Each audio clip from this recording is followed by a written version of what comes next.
The leadership gap in diversity management. Hello, everyone, and welcome to our Disrupt HR presentation where we will answer our group thesis. Can Canadian leaders bridge the leadership gap through improvement in diversity management? Before we go further, let's go over some definitions. First of all, leadership gap is how well leaders perform on various leadership skills versus how well we want them to actually perform. The gap is created when said leaders perform under the level we want them to or are expected to perform. Secondly, diversity management is the ability to manage individual employees with different cultural values and lead teams made up of diverse employees. Because there is still a difference between how well we deal with diversity management in Canada and how we want it to be, it is one of the many facets of the leadership gap. Now, let us show you why. Diversity in the Canadian workplace is the best it's ever been, according to the most recent statistics. The proportion of Canadian women in the labor force and in senior government positions has increased dramatically.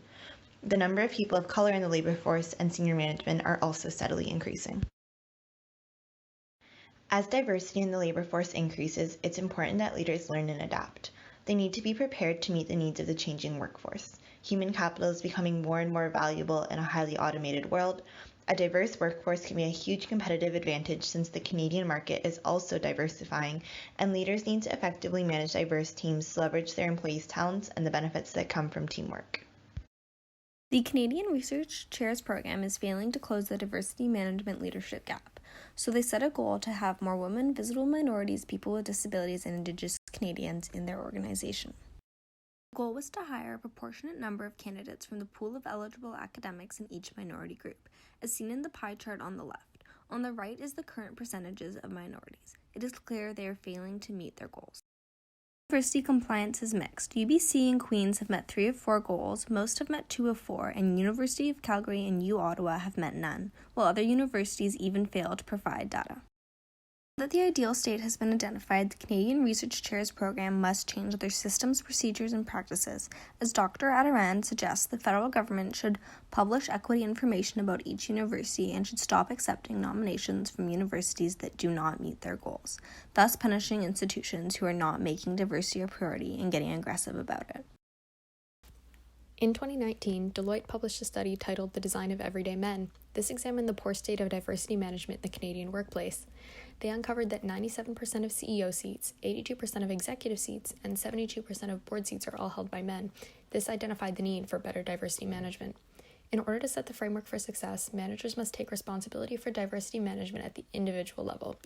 This involves leading by example, building workplace community, encouraging personal development, and fostering self-acceptance. This report found overall that, in order for an organization as a whole to achieve success, they must offer personalized coaching, build developmental programs, encourage behavioral audit, define themselves through diversity, and capitalize on the human value available to them. Women make up over half of the Canadian population and 50% of Canada's top 500 companies, yet hold only 19.5% of the board member positions and just 8.5% of the highest paid positions. Women also make up 50% of Canada's federal cabinet, yet only 27% of the House of Commons. Women clearly are still underrepresented both politically and professionally. Women need to hold leadership positions throughout Canada as role models for girls and for other women, and as the positive influence in the high-level decision-making that will finally ensure gender equality while making improvements over diversity management and closing the leadership gap. So in summary, upon approaching the issue of the leadership gap, we have found that the overarching theme here is an increasing workplace diversity. Upon taking a deeper dive, we've discovered that there's a lack of managerial acumen in the workplace, leading to our need identification of increasing that in order to solve that overarching problem there at the top. In order to solve this, once again, we start right at the bottom there. We flipped that pyramid and said, okay, we need to find the need, the issue of diversity management.